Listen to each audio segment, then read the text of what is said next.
Yeah, we are live right now. Yash, I think you can take. Great ideas and thoughts comes out of best thinking when pitched perfectly, leading to next in a pack of amazing webinars. We have creativity, innovation, and how to pitch like a pro. By Dr. Melissa Sassi from IBM as a speaker. She's the chief member there. She's Yash, created a own there's something wrong on your side. Uh, what? your voice is echoing. My voice is echoing.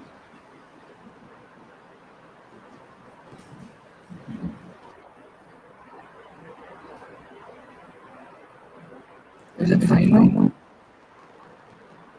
It's still echoing.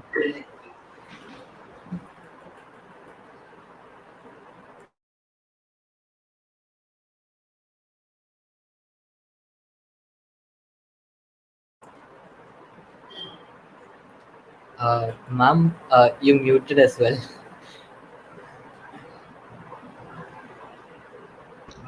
All right, how is that for technical difficulties today? I thought since we're having some technical difficulties and it sounds like he was going to introduce me, why don't I go ahead and introduce myself? My name is Melissa Sassi, Dr. Melissa Sassi, and I head up student and entrepreneur experience globally within the IBM Z division of IBM.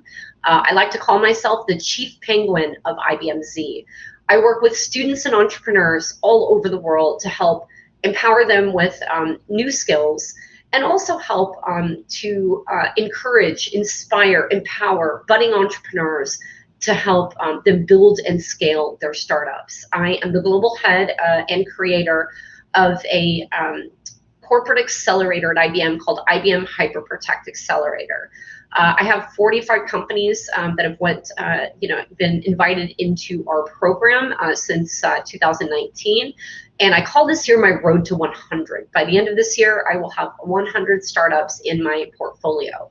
I focus on fintech, health tech, insurtech, and highly regulated industries. Play a lot in digital assets and crypto. And what we do is we provide startups in our portfolio with up to $120,000 in cloud credits, and that's specifically on the IBM cloud. Mentorship on the both technical and business front. And the whole idea is, how do we help empower these startups to build and scale, go to market together, hand in hand with IBM. I'm also the CEO and founder of my own youth-led nonprofit. We've taught tens of thousands of young people to code in 12 countries. I have an IoT lab, a robotics lab, and a co-working space in Tunis, Tunisia. We have received funding from the U.S. Department of State and the Tunisian embassy, or the U.S. Embassy to Tunis. We've also received funding from Google, from HP, from SAP, UNESCO, and have been nominated for a number of different UN awards. I'm a Call for Code judge, which is an IBM and kind of collaborator program that brings together kind of startup competition, hackathon, and coding camp all kind of wrapped into one.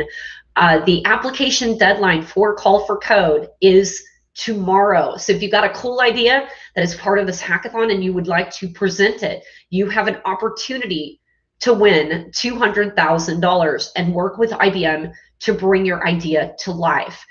If you Google IBM Call for Code, you're going to find a website. And when you find, and let me just, I know it's hard for me to tell you a website. You can't necessarily see what I have on my screen since I'm joining you from StreamYard.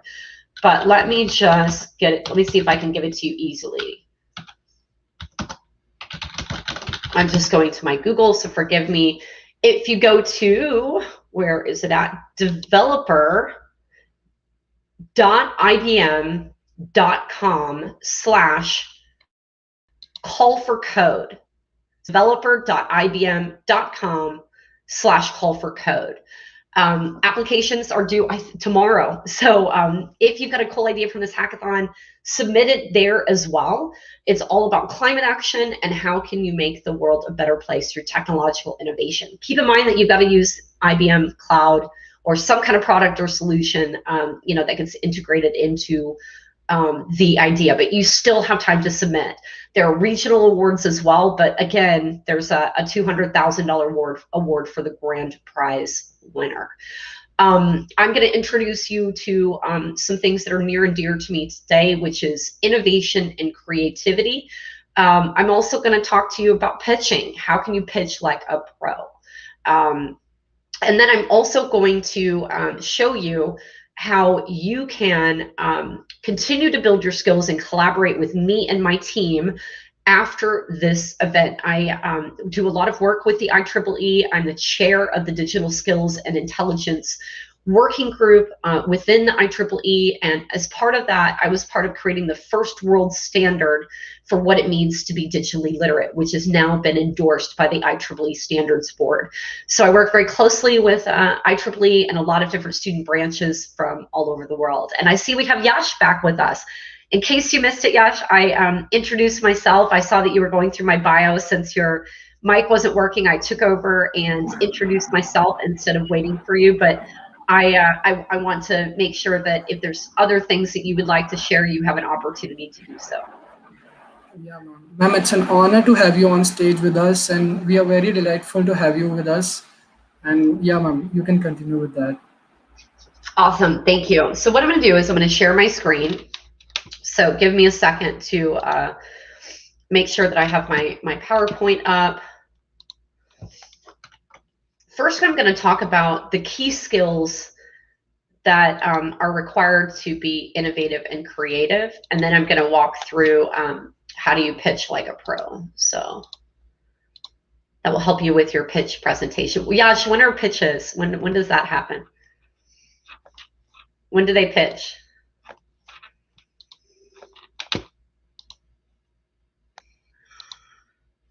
Whenever you pitch. I hope this is helpful for you. So, all right, cool. Yash, can you see my screen on your side? Yes, ma'am. It's visible, ma'am. Okay, cool. So we're going to talk about the key skills and competencies that are necessary to be innovative and creative. For those of you on Twitter, you can find me at Mentor Africa with a K. So feel free to give me a follow in case you have questions after today. So what I'm going to skip this, so ignore this for now. Give me a second. There we go. I want to do that activity later. So the first thing to really think about, how do you boost your innovation and creativity, is to have a growth mindset. If you don't have one, develop one. What does that mean? That means being open to new ideas. It means freeing your mind and this crazy thing called accepting failure, recognizing that there's no such thing as failure or a mistake if you learn something. Okay, yeah, maybe you're embarrassed and maybe it doesn't feel so nice, but ultimately there's no such thing as failure if you've learned. And that's what developing a growth mindset is all about. Anyone who is working in the field of innovation recognizes they're going to try new things. They're going to fail sometimes. And they're going to learn a lot. And you need to always have a positive attitude with that. You may win this hackathon. You may lose this hackathon. Who cares, as long as you learned? So don't fear being wrong.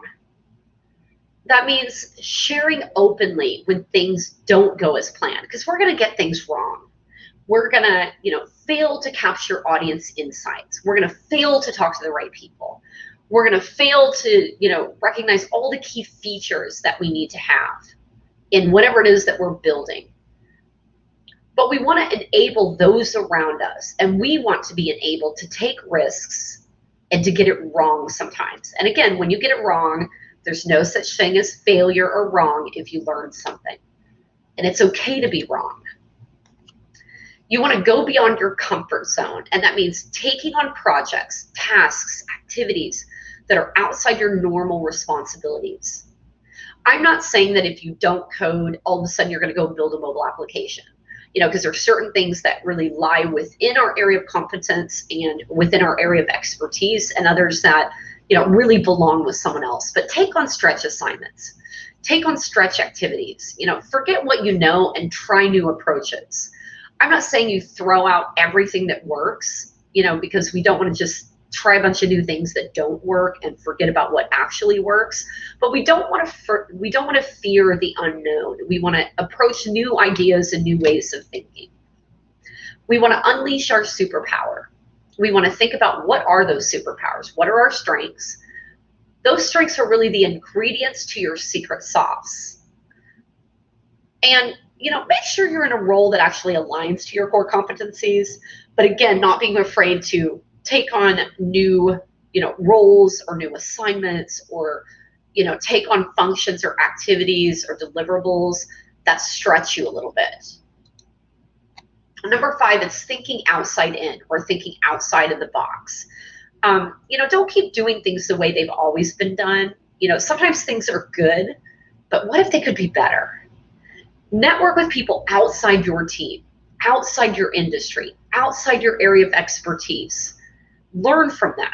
Think about who is the audience that will use your product, service, solution, process, whatever. How do you talk with them? How do you understand their pain points, their frustrations, their joys, their aspirations? How do you empathize with them? Speaking of empathizing, do some design thinking. That means, again, talking to your audience, talking with your audience, empathizing with them. And then again, we talked about joys, frustrations, pain points, aspirations, goals, and objectives. Embrace being vulnerable. We often don't talk about our failures enough, and we also don't talk about our own vulnerabilities enough. Don't be afraid to talk about what scares you, what worries you. Yeah, there's a risk that someone could, use it against you. But more times than not, you're going to actually meet some wonderful friends. You're going to be authentic and relatable, and you're going to resonate more with others because you're more human. You're going to enable their vulnerabilities to shine. We always want to be inclusive. Nobody likes a troll. Always be a friend. We want to be a learn-it-all. We want to learn as much as we can whenever we can. And we want to share our knowledge upward, downward, and across the team. Again, being a lifelong learner, whether that's formal education, informal education, or gaining practical experience by participating in coding camps, hackathons, maker spaces, whatever it may be, school projects, volunteerism, what have you. Learn to love the feedback loop. So, it's hard to get feedback, especially when we know we failed, or when we thought we did an awesome job and we realized other people thought we failed. It hurts, it sucks, but evolve yourself and your processes based on feedback. Who cares about bureaucracy and who should be in charge? Feedback should come from anywhere and everywhere.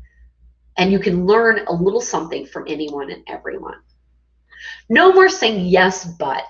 When we say, yeah, I like that, but, you're kind of setting off the wrong tone. Think about, I like this, and. So again, get rid of saying yes, but, and start saying yes, and. Get out of your sandbox, meaning expand your horizons, expand what you're working on and doing. Shine with positivity and think new. Again, think about what you can do to break the norm. So what are the skills of an innovator? It's someone who can combine insights and different projects, different industries that may not normally go together, and mesh them all together. It's observing. So meaning watching the world around you and paying attention to how interconnected everything is. It's experimenting, not being afraid to test and learn or try new things to see how they pan out, yet being data-driven and objective. It's someone who questions, evaluates different alternatives, imagines the impossible, and is always identifying new angles. It's someone who knows how to network, set goals, meet new people, and actually follow up.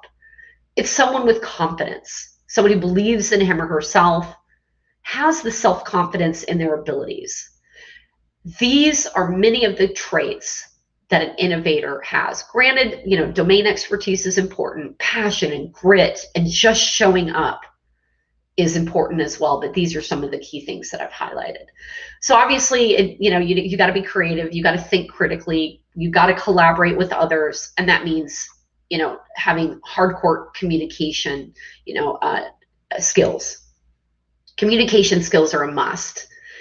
How do you unleash your creativity? Well, it's using your imagination.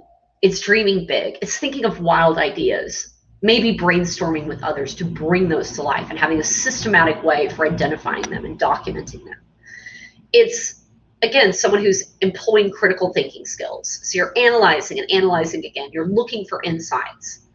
And you're illustrating the big ideas based on data, details. You're not getting caught up in fake news, media misinformation, disinformation. You're coming at it from fresh, strategic, and thoughtful eyes. We know that there's no I in team. So it's someone who can work together with others, who can elevate others, who recognize that I should not be comparing my chapter 5 with someone else's chapter 25.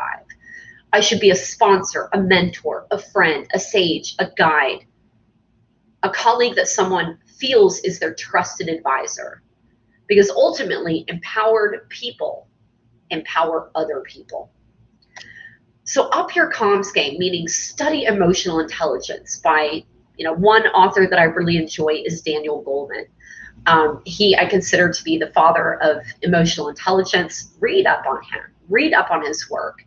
Understand how do you kind of manage yourself and identify, emotions in you to improve your communication skills. How do you identify emotions in others? Stop being emotional and put your emotional intelligence to work for you instead of against you. That means sharing, listening, and giving others a chance to shine. You don't always need to be in the limelight. You gain more notoriety by making others shine than if you shine yourself. It comes back to you tenfold. Put empathy front and center. All right, so you can hit me up on Twitter at Mentor Africa with a K, as I mentioned. I'm going to now, let me stop sharing my screen for a second. There we go. Perfect.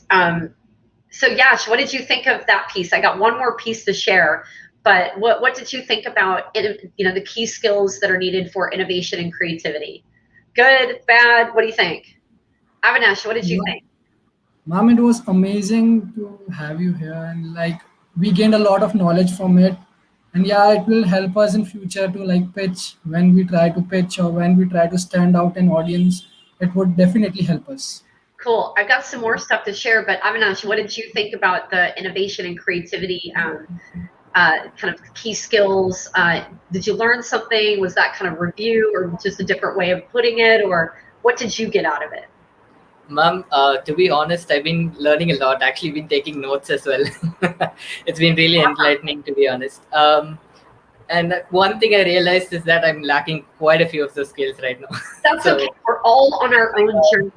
True, great eye-opener for me, because I've still got a couple of years for me to complete my graduation, and for sure I'll work on these skills so that I become a pretty good person at the end of it takes time. And if I look at myself when I was working on when I was still doing my studies, I didn't know what I wanted to be. I didn't know where I wanted to go. I didn't even have anybody walk me through any of this kind of stuff, so I hope it's helpful as you continue on in your career journey. And don't worry, after today, I'm going to give you a pathway to learn other skills that are necessary for the future of work in collaboration with me and my team. But before we get to that, I want to pull up another presentation on how to pitch like a pro, which in my mind, innovation and creativity feed into pitching. The presentation I'm going to share is really kind of the things that go into a long form pitch. So this is more like a 30-minute version, but in my mind, you have to have a 30-minute version to get down to a 15-minute, to get down to a 5-minute, to get down to a 3-minute, to get down to a 1-minute. So start with this. This is, in my mind, the key things that I look for from my startups, and the key things that you should think about, when you're evaluating, when you're being evaluated. All right, so let me share.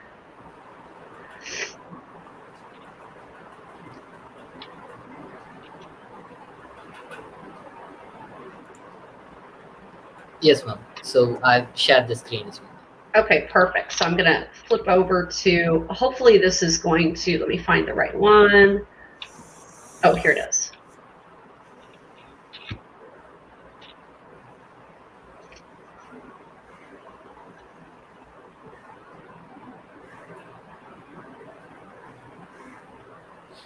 Okay, is it showing Pitch Like a Pro on your screen? Yes, ma'am. It's perfect right now. Like the Okay, full screen perfect. presentation is on. Yeah. Awesome. So let's jump in. You know who I am already. So we'll skip through that. I'm going to skip through this because there's something I want to do instead of that. All right, cool. So a pitch deck. What the heck is a pitch deck? It's really a brief presentation to give your audience insight into your business. Use it with anyone and everyone. And it's something that it really serves as a visual prompt to pitch your business, your hackathon idea, your school project. I like to start out with the problem statement. What is that big, wicked problem that you're trying to solve?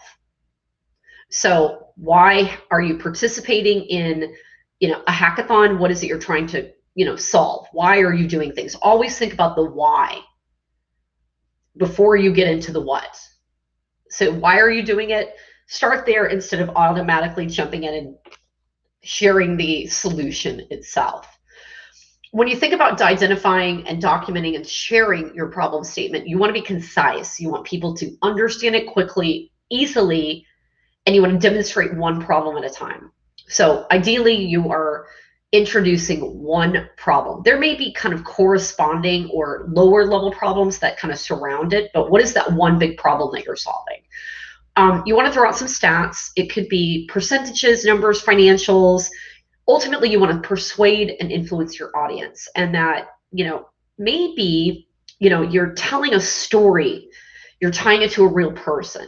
Maybe you're creating a scenario where, this problem has come to life and that's impacted that individual in a certain way. What impact does it have on that person's community, on your community, maybe even the world? So again, think about your audience. How does that come to life? You might do it in 1, 2, 3 sentences. Again, you want to be concise. So you want to think about, what is the problem exactly? What's the problem? Who has the problem? Where does it come to life? Where does the problem exist, meaning geographically? And how does this problem impact others? So again, you've got what, who, where, when, and how. That should be identified in your problem statement. So make sure that you've got these, key 5 elements. As I mentioned, when it comes to data, and you should include some kind of stat to demonstrate that there is a problem and the size and magnitude of that, that problem, the breadth, the depth of it. You want to base it on solid data. So check your sources. Always check your sources. You always want to use reputable, credible, reliable data. You don't want to get caught up in fake news. You don't want to get caught up in media misinformation or disinformation. So check your sources. This is really important. The worst thing that you can do, one of the many things that can go wrong in a pitch presentation, is to base your problem off of inaccurate data, or data that's not scholarly or reputable or credible. That will make you lose credibility awful fast if you demonstrate a problem that's not real, not really there. So think about your personal story. What is it that connects you to that problem? How do you emotionally connect with your audience, with the people you're pitching to? Storytelling, your personal tie, what you're passionate about and why this problem matters to you, why this solution matters. You want your audience, meaning those, judges or investors or professors, team members, to feel as if you and your team are the only ones to solve this problem. Again, emotionally connect them to you and the problem and your solution. When you're building your team, you want to be inclusive, you want to be diverse, you want to think about different, genders, abilities. You want to think about being reflective of your customer demographics. So that means looking at your management structure, looking at who's doing what, making sure you understand the background of each of these individuals, and you're also tapping into an advisory board. And these are, you know, mentors or sponsors who might come in periodically. They're not day-to-day, they come in periodically for specific purposes. Obviously, you've built a solution or a proof of concept or something like that. So introduce your solution and your company and your team, and make your, you know, judges or your investors feel as if you and your team are the only one or ones to solve the problem. You know, you want them to feel the product. You know, that could happen through a demo, pictures, a video. You know, you want to bring it to life so that people really have an opportunity to feel and see what you're talking about. I like to focus on the first 6 to 12 months when it comes to my plan. You know, obviously, you know, all of you are active in the IEEE, so think about, you know, that technical depth and breadth, you know, but again, read your audience. If you're, you know, presenting to a bunch of VCs who are not, or venture capitalists who are not technical, how deep do you want to get into your architectural diagram or your tech roadmap? Probably not so deep. You know, that said, you know, read your audience and determine how technical do you need to get, so that you're not going over anyone's head, but you're giving everyone that comfort and that confidence that technically you've got, you know, the engineering or architecture chops to do what you're doing. Highlight what's coming in version 2. You know, you're at the idea stage, you don't want to, you know, kind of build everything and anything into version 1 because you'll end up being everywhere and nowhere. But think about what's coming in, you know, version 1 versus version, you know, 2. And again, you know, prioritize. You cannot solve everything with version 1. You know, think about what that timeline looks like and what you can achieve at which point. Naturally, you need to tie your solution to the problem statement, ensure that there's true product market fit. Meaning, does your solution actually solve the problem that you set out to solve? Are people willing to pay money for your solution? And are people ready for your solution? That's what product market fit is all about.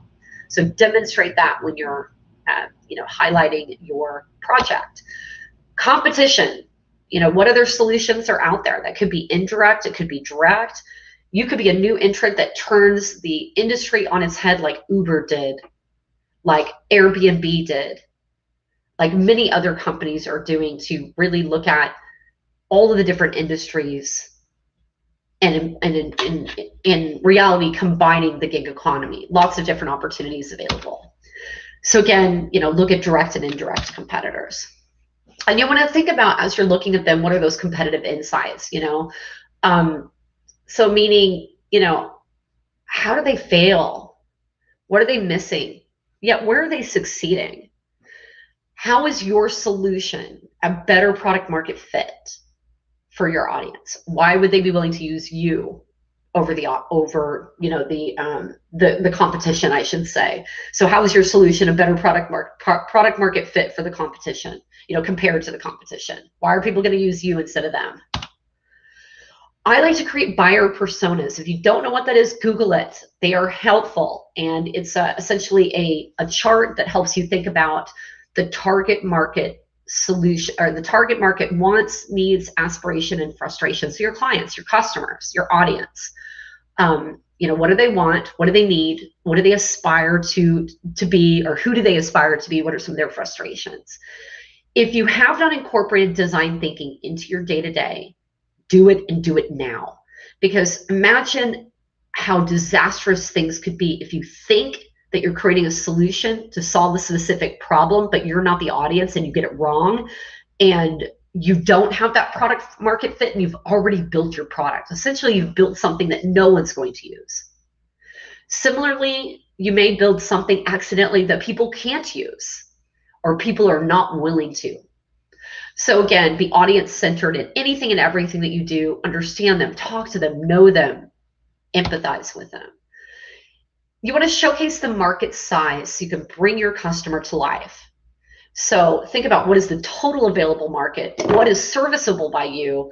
What do you think you can obtain from that serviceable market?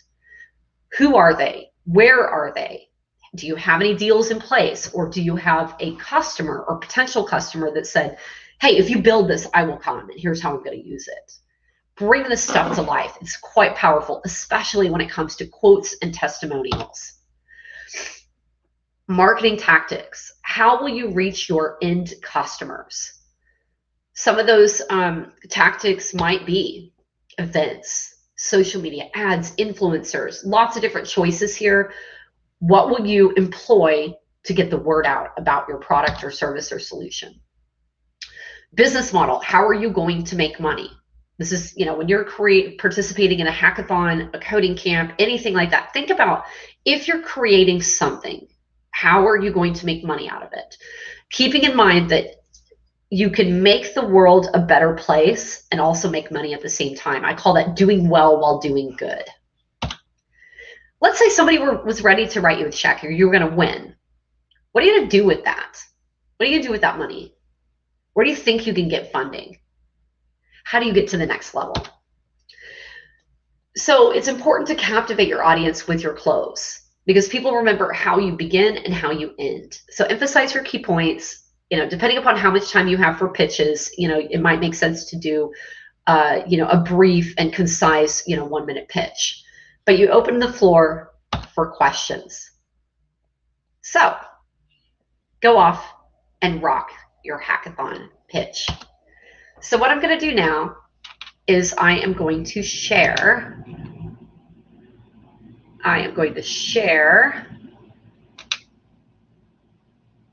If I can find it, here it is. That's what I want to pull up. How you can engage with me and my team. So ignore that. That's not for you. That's from another presentation. So one of the things I said is I like to make the impossible possible. One of the ways in which you can make the impossible possible is by joining me on the IBM Z Global Student Hub. Why would you want to join? Well, let me tell you why. I've got swag for you. I have skill building opportunities for you. I have opportunities for you to get showcased and build your eminence. I have opportunities for you to network, be a brand ambassador, and to join our student contest, which means prizes, money, travel, all kinds of cool stuff. In addition, IBM will feed one child for the day for everyone who registers for the IBM Z Global Student Hub. So you can see the link below. It's ibm.biz/student hub. So please take a moment to register and join us. There are a few steps that you have to take. You have to create an IBM ID. You fill out the form. It will ask you for a 7-digit code in your email. Put that 7-digit code into your email, into the form. It will ask you to approve. You approve. It'll ask you to accept the terms and conditions. And then it'll ask you if you want to join the group. And you click yes. That will put you into my hub. And what you're going to see from there is events, blogs, discussion board. In the coming weeks, you are going to have an opportunity to become a brand ambassador. If anyone is interested in showcasing your skills, specifically your entrepreneurship skills, and learn new technical skills, build your leadership skills, I would encourage you to take part. Now, what I will tell you is I mentioned that I will feed one child for the day for everyone who will, well, I'm mentioning now that I will feed one child for the day for everyone who registers for the IBM Z Global Student Hub. And by the way, don't complete the survey. Ignore that. That's not for you. That's for another hackathon or another project. So check this out. Register for IBM Z Day. I will feed 2 children for the day through IBM's World Food Program, or through the World Food Program Share the Meal initiative. Those are the 2 links you want to take down. So ibm.biz/student hub, ibm.biz/zday 2021. So those are the key links. Now what I'm going to do is I am going to share where if you have there we go. If you would like to get a certificate of participation for today, I am giving out everyone a certificate of participation. If you registered for the IBM Z Global Student Hub, don't worry, when you fill out the survey, you'll get another link. And same thing on the registering for IBM Z Day. So this is where you can get your survey that will enable you to get a certificate of participation. My team will send them out next week. You won't get it automatically. You'll fill out the survey and then we got to create them. So we'll create them next week. You'll get them through email. So I hope to see you on the Student Hub. I hope to see you at IBM Z Day. Both are free to everyone. Anyone can register and anyone can participate. It's open for all. So again, take this link down, ibm.biz/IEEE-hackathon-India. So thank you very much for taking the time to hear me out today. I appreciate you. So I hope that was helpful, Yash and Avinash. I didn't realize like they were rhyming together. So Yes, wow, this is an absolutely delightful session. It was an amazing session. Like, I am literally very curious to know about your, like, your journey from college life. Like, how did you started, and like today you are on a different level. So, can you just speak some words on that, yeah, on a sure. personal note?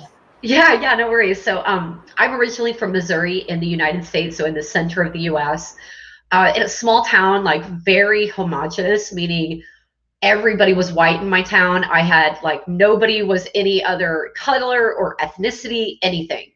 Very, very, rural America and not a lot of diversity at all.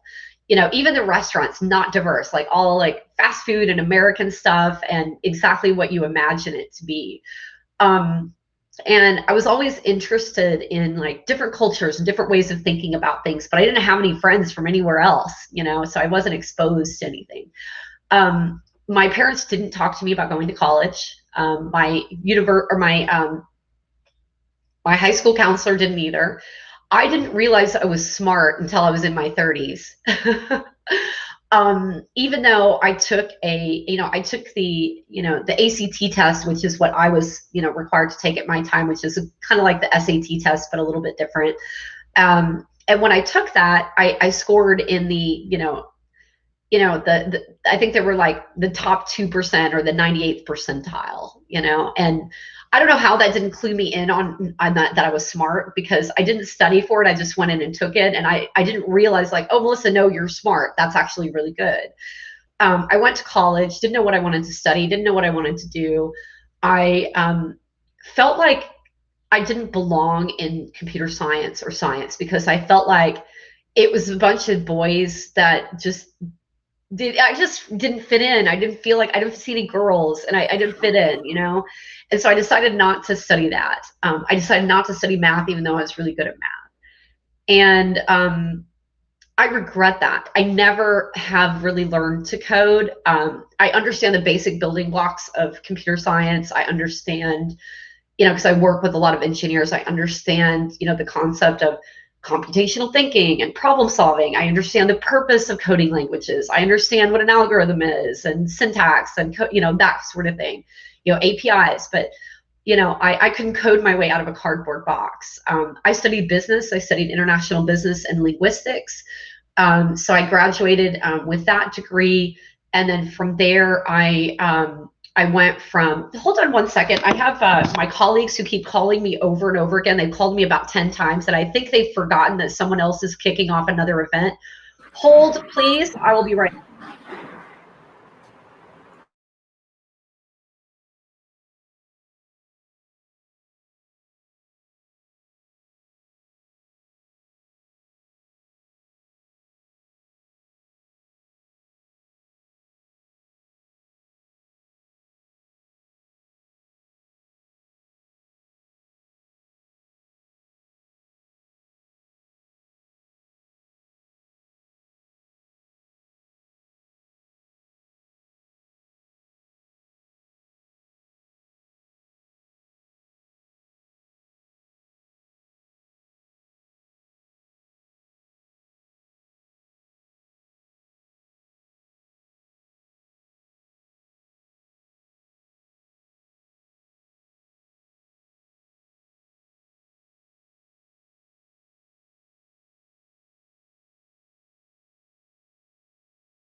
Okay, good. It's another IEEE event, and they're waiting for me, and I'm like, I told you guys you have to start off. Why are you harassing me? Leave me alone. I'm in India right now. I'm not in Bangladesh. Let me be. All right, cool. So I decided to study international business and Spanish, as well as other languages. Went off to business school, did 2 masters, one in supply chain and logistics, one in finance. Then I started working in consulting. I moved to investment banking and asset management, worked on Wall Street for a while, went back into consulting, then Microsoft picked me up. And that was when I discovered tech and realized that, tech was the place for me, but I was working in a kind of operations kind of role, and telling stories through the marketing and advertising team. And it was a cool role. I worked with Hollywood directors. I walked on red carpets. I went to fancy dinners. It was really cool. But I was telling stories about people who were using technology to make the world a better place. I wasn't actually doing some of these things myself. And I thought that needs to change. And I thought, what am I passionate about? I'm passionate about education. I'm passionate about using technology to empower people to achieve, things that they couldn't achieve on their own. I'm passionate about startups and youth empowerment and, empowering women and girls and just solving big, wicked challenges that make the world a better place. And I stumbled upon, an opportunity to, focus on digital inclusion, found my passions, found what it was that woke me up in the morning when it came to the UN Sustainable Development Goals. And one thing led to another. I transitioned my career about 5 years ago to one of impact investment, developer advocacy, education, and startup ecosystem all combined into one, where I created my own job title. And at IBM, I've done that now about 3 times over. And at Microsoft, I did it once. So now we would like to have a small question and answer session with you from all the participants. Yeah. Though I would suggest you can be in Hollywood also. What was the question? I was telling, like, you can be in Hollywood also. Like, you look great. Yeah, right.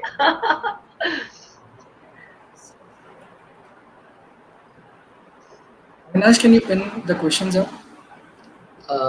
Yeah, I guess the participants are typing the questions right now. I haven't received any till now. But in the meantime, actually, I have a question for me. So,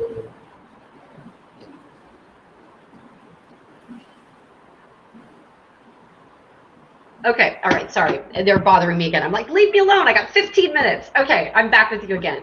All right, what question do you have? Yeah, so I had a question. So we have a lot of, female participants this time in our hackathon. And That's good. Welcome, ladies. Keep showing up and, keep showing the guys that, yes, we belong. Unlike when I was in university and I walked in the room and I'm like, oh my gosh, there are no females. What am I doing here? There are no women. There are no girls. What's going on? Yes, ma'am. That's exactly where the question is. So a lot of the times it's seen because I've known a couple of my friends who applied for patents and whatnot, and they've been rejected because the girls and they're pretty new to the entire thing. So what my question was, what would your advice be for like the out of the box thinking approach for a woman to apply a patent or apply for Shark Tank or pitch their idea in a way such that they don't get rejected because of what they are, and rather. I think that it's important to find allies and network with other accomplished women and girls who are actively achieving their goals, and figure out what can you learn from them, how can you emulate them, but also recognize that sometimes it's not the right time, and sometimes you're also not ready, but I recognize that in the United States, which is where I reside, less than 3% of venture capital goes to female founders. Less than 3%, which means that 97% of investment dollars goes toward male-led startups. Now, we all know that, there are female-led startups out there that deserve investment. I'm not saying that every woman deserves to be invested in, and I'm not saying that every startup with a woman, leader needs to be invested in. We need to look at, the business model. We need to look at the, the value proposition and all of those things. But don't tell me that only 3% of startups, deserve investment. I don't believe that. So I think that there are a lot of organizations out there that are starting to pay more attention. People like me who are looking at my clout within tech and saying, no, I'm not going to accept that 3% of my startup accelerator is made up of, female founders. Similarly with the Black community or other, groups that might be diverse in your corner of the earth. My startup accelerator, more than 50% of my startups have at least a female founder. 34% of my startups have at least one Black founder. 15 or so percent have at least one Latinx founder. 15% have at least one Asianx founder. Diversity and inclusion is very important to me. And so I think leaders need to take ownership in, bringing other women and girls under our wing. But I think the other piece is take part in hackathons, spruce up your skills. Join my IBM Z Global Student Hub so that you can learn from other people out there doing the thing. I also have an accelerator hub, and I have a bi-weekly live stream that I do. Actually, I do a weekly live stream. I alternate between my student audience and my entrepreneur audience. You can find out about, those live streams by joining the Student Hub, where I gave you the link before.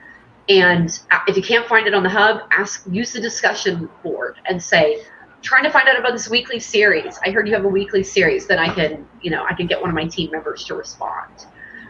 Take part in events that are all about building your skills and your eminence. Network with other women who are out there doing the thing, other young women.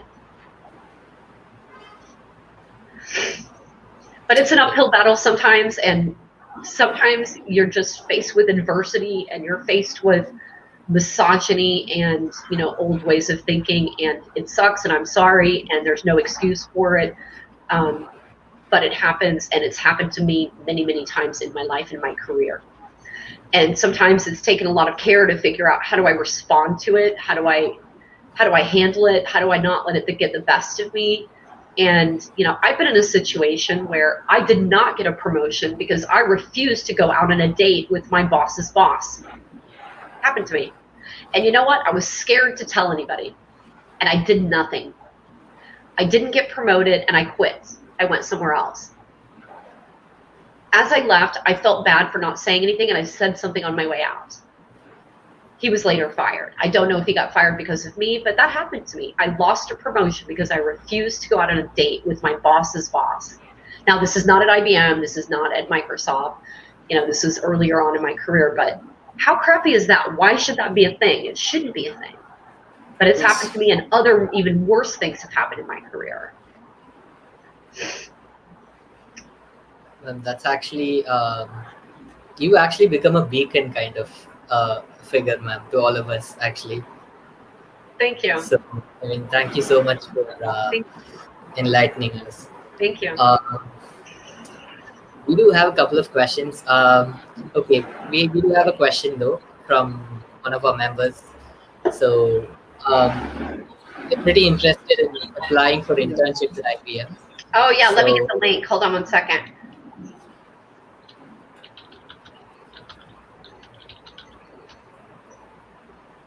So there are IBM internships. I'm looking, if you go to, I don't know if behind the scenes your admin can put this on the screen, but I'll put it up on the screen now. And if your admin can put this up on the screen, this is the link to apply for, to look at entry-level roles within IBM and apply. So it's ibm.com/ and then it'll probably redirect your country of origin. So I don't know what's going to happen there. This is what link I use to get there, but I imagine, I don't know if your people from behind the scenes can put it across the bottom, but how I got to that was I Googled IBM internships, and then I came to, a page that says entry-level intern and, IBM career. So that's where you can get kind of insight into what roles exist. But network. Okay. Show up, come to my student hub, join my student contest, be an IBM Z ambassador. You'll get an opportunity to meet IBMers. I have a Z ambassador that is now, I offered her an internship. I didn't have approval to have an internship. I convinced some people to give me an intern. How? She is one of my ambassadors, and I work together often with her. She showcased her skills to me so much that I had to have her on my team, and I went and I found funding, and I got it, and now she's going to join my team for a month. Guess how old she is? No guesses, ma'am. 16. 16. Okay, that's amazing. She's 16 That's years amazing. old, and I felt obligated to hire her. She didn't ask me for a job. I asked her, come and work with me. She had to apply, but only after I knew I wanted her to work with me. I recruited her. So think about taking advantage of these opportunities that I'm giving you today. How do you get an internship? Show up. When somebody tells you, hey, there's a student competition, there's an ambassador program, there are discussion boards, there are events, show up, do the work, follow through.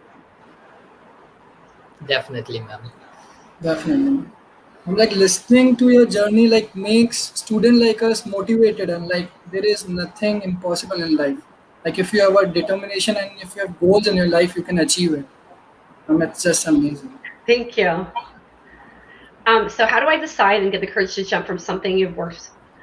Oh, you know what? It's just kind of how I'm wired. I think I'm an innovator. I'm a creator. I'm a maker. I'm a doer. I get inspired by taking on big, wicked challenges that are like life-changing. I like taking risks.